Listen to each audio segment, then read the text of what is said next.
सब स्टूडेंट्स का हमारे इस चैनल पर हार्दिक स्वागत और अभिनंदन। देखिए बच्चों, आज मैं बहुत ही इंग्लिश का इम्पोर्टेंट टॉपिक टेंस आपके लिए लेके आया हूँ और इसमें आज अपन पढ़ेंगे simple present tense.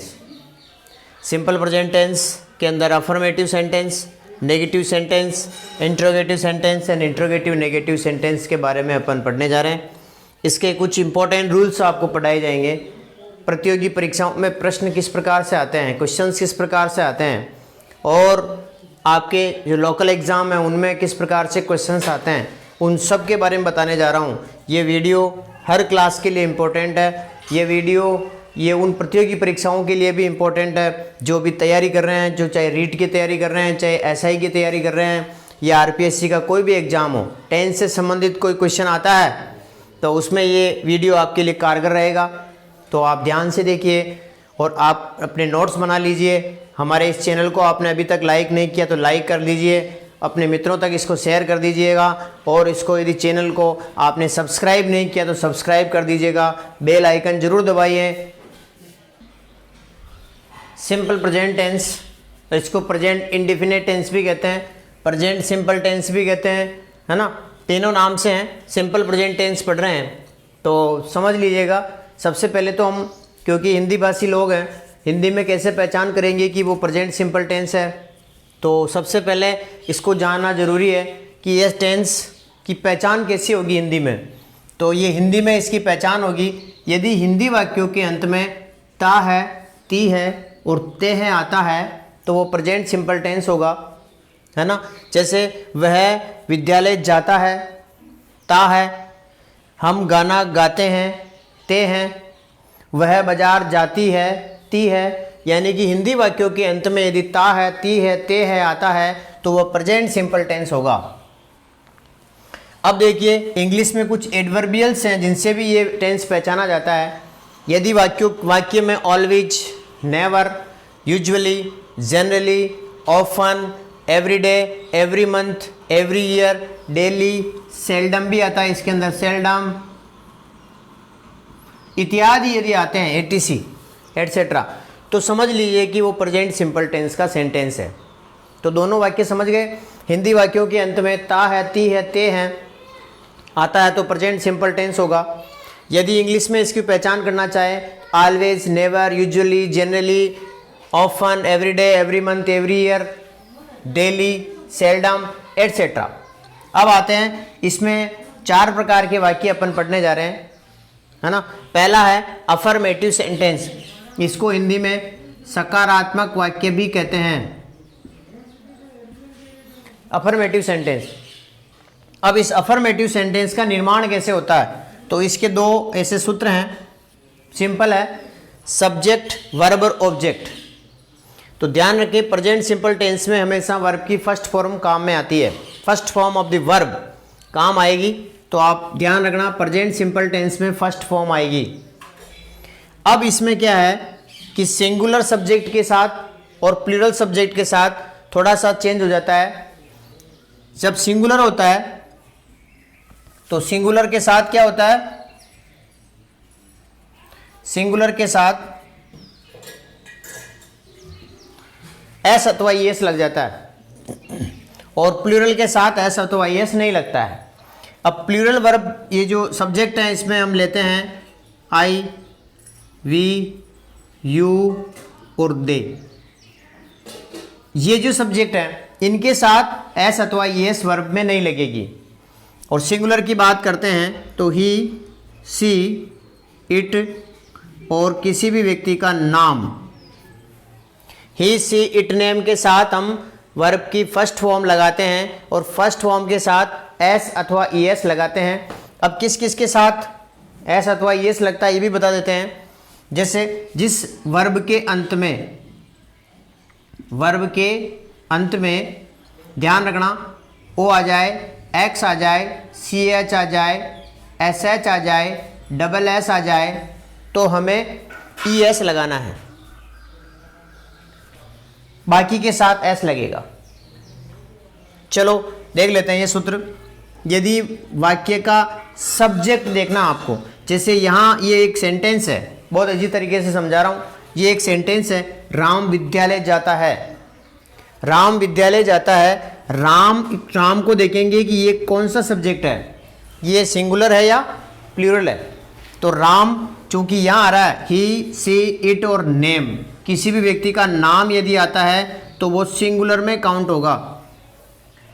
Ram, Shyam, Ghanshyam, Radha, Sita, Mohan, ये सब सिंगुलर सब्जेक्ट हैं।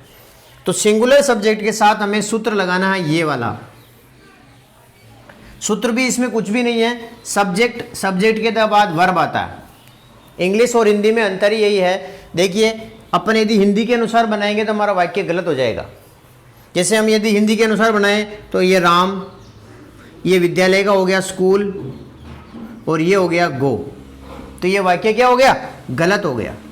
क्योंकि ये हिंदी में क्या होता है, थोड़ा सा अलग होता है। हिंदी और अंग्रेजी में डिफरेंस है वाक्य के निर्माण में। इसमें क्या होता है, वर्ब पहले आते हैं। इंग्लिश में सब्जेक्ट के बाद वर्ब आती है और फिर ऑब्जेक्ट आता है। तो आप इसके अकॉर्डिंग नहीं चलें, सूत्र के अकॉर्डिंग चलें। तो हमारा जो सूत्र है इंग्लिश का वो ये है कि यदि सिंगुलर सब्जेक्ट है तो सब्जेक्ट आएगा सबसे पहले, उसके बाद वर्ब आएगी और फिर उसको एस अथवा येस लगाना। देख लेना है कि भाई ये यदि किसी वर्ब के अंत में O, X, C, H, S, H, double S है तो हम येस लगा देंगे। जैसे अपन उदाहरण के लिए देखते हैं गो, लास्ट में ओ आ रहा है वर्ब के, तो जब इसका सिंगुलर करेंगे तो क्या हो जाएगा, गोज। इसका मतलब क्या है, वर्ब सभी क्या होती है, प्लूरल में होती है। और जब हम इसको सिंगुलर बनाएंगे तो क्या हो जाएगा, ईएस अथवा एस लग जाएगा। ओके, समझ में आ गया। बहुत ही अच्छी तरीके से मैं समझाने जा रहा हूं आपको। फिर से देखो, ये वाक्य है, राम विद्यालय जाता है। राम सिंगुलर सब्जेक्ट है, जाना एक क्रिया है। जाना, आना, खाना, पीना, उठना, बैठना, नहाना, ये सब वर्ब्स हैं, ये सब क्रियाएं हैं। और ये विद्यालय, आगे देखो, राम, ये वाला सूत्र लगेगा। जाना वर्ब आएगी उसके बाद, तो गो, चूंकि राम सिंगुलर है, यस लग जाएगा, एस अथवा यस लगाना। कहाँ जा रहा है, टू स्कूल। किसी की तरफ जाता है तो टू लगेगा, preposition. Go to school, go to hospital, है ना, ये ध्यान रखना। अब आता है दूसरा सेंटेंस, हम गाना गाते हैं। हम गाना गाते हैं, तो हम क्या है, ये वी, हम प्लूरल, क्योंकि इसमें आई, वी, यू, दे, ये प्लूरल में आते हैं। जब प्लूरल आ रहा है तो सब्जेक्ट के साथ वर्ब फर्स्ट के साथ ऑब्जेक्ट, उसके बाद ऑब्जेक्ट। तो देखो वी, फिर आता है गाना गाने को सिंग कहते हैं, we sing a song, we sing a song, हम गाना गाते हैं। अब तीसरा सेंटेंस देखो, वह हमेशा गाना गाता है। ये हमेशा जो आ गया, ये एडवर्बियल आ गया, तो क्या करेंगे, वह, ही, या गाना गाती कर दो, थोड़ा सेंटेंस चेंज हो जाएगा, ठीक रहेगा। सी कर दो। देखो जैसे ही यहां हमने गाना गाती लगाया, यानी कि स्त्रीलिंग है, तो ही की जगह क्या आ गया, सी आ गया। She always sing a song, he always sing a song, he always sings a song, वह हमेशा गाना गाता है। ये हमारा सेंटेंस हो गया। तो एडवर्बियल भी आते हैं इसमें, इससे भी पहचान सकते हैं कि ये सेंटेंस कौन सा है, ये सेंटेंस प्रेजेंट सिंपल टेंस का है। तो इसको आप अच्छी तरह से अपने नोटबुक में लिख लेवें। दूसरा सेंटेंस आता है नेगेटिव सेंटेंस। एक अफर्मेटिव पढ़ा, उसके बाद नेगेटिव। नेगेटिव का मतलब होता है वैसे हिंदी में नकारात्मक वाक्य, नकारात्मक वाक्य। इसमें नाम से स्पष्ट है, नेगेटिव यानी मना करेगा। नोट का प्रयोग होता है नेगेटिव सेंटेंसेस में। तो इसका एक आप सेंटेंस स्ट्रक्चर लिख दीजिएगा। इसका एक सूत्र है, सब्जेक्ट है ना, सब्जेक्ट, डू, डज, दोनों में से एक लगाना, फिर नोट लगाना, फिर वर्ब फर्स्ट और फिर object. Subject, do, does, note, verb first और ऑब्जेक्ट। अब देखो डू नोट किसके साथ लगेगा, डज नोट किसके साथ लगेगा। तो मैं आपको इसको याद रखने की तरकीब बता देता हूँ। देखिए डू ओ लास्ट में आ रहा है और ये ओ आते ही ईएस लग गया, यानी कि ये सिंगुलर बन गया। ये प्लूरल था, वर्ब प्लूरल थी, इसको सिंगुलर बना दिया डज, यानी कि डज किस में आएगा? सिंगुलर सब्जेक्ट के साथ। ही, सी, इट और किसी का भी नाम, name. He she it name के साथ डज नॉट आएगा। He does not, she does not, it does not, Ram does not. Do होता है प्लूरल, आई, वी, यू और दे, इनके साथ डू नॉट का प्रयोग होगा। तो do, I, we, you, they, does, he, she, it, name, इनके साथ डज का प्रयोग होगा। तो चलिए वाक्य पर आ जाते हैं। वह टेनिस नहीं खेलती है। पहले तो आ रहा था वह टेनिस खेलती है। वह टेनिस खेलती का अंग्रेजी तो होगा सी प्लेज टेनिस। अब इसमें क्या होगा? सी डज नॉट, ये आ गया, सब्जेक्ट लिख दिया, सब्जेक्ट दोनों में से एक लिखना, डज आएगा क्योंकि does he she it name के साथ डज आता है, डज, फिर नोट लगा दिया, फिर वर्ब लिखो प्ले। इसमें ध्यान रखना एस अथवा यस वर्ब के साथ, मेन वर्ब के साथ नहीं आएगा, क्योंकि यहां आ गया ना, डू डज के साथ आ गया tennis. She does not play tennis. अब आता सेकेंड सेंटेंस, तुम बाजार नहीं जाते हो। You do not go to market. You do not go to market. फिर आता है मैं गाना नहीं गाता हूं। आई भी इसमें आ गया डू के साथ। I do not sing a song. I do not sing a song. फिर आता है राधा पुस्तक नहीं पढ़ती है। Radha does not read a book. Radha does not read a book. ये 4 सेंटेंस हैं, और भी इसके आधार पर आप बना सकते हैं। तो ये नेगेटिव सेंटेंस है, सब्जेक्ट डू डज, फिर नॉट, वर्ब फर्स्ट और ऑब्जेक्ट। डू डज का याद रखें, डू का प्रयोग आई वी यू दे के साथ होगा और डज का होगा ही सी इट नेम के साथ। तीसरा सेंटेंस इंट्रोगेटिव सेंटेंस। इंट्रोगेटिव का यदि हम हिंदी में अर्थ करें तो प्रश्नवाचक वाक्य। ये वाक्य होता है प्रश्नवाचक वाक्य, यानी इसमें प्रश्न पूछा जाता है। अब प्रश्न भी क्या है कि 2 तरीके से पूछे जाते हैं, एक में WH वर्ड्स आते हैं, एक में हेल्पिंग वर्ब से पूछा जाता है। देखिए एक वाक्य बताता हूं मैं, जैसे क्या तुम पढ़ते हो? क्या तुम पढ़ते हो? एक होता है तुम क्या पढ़ते हो?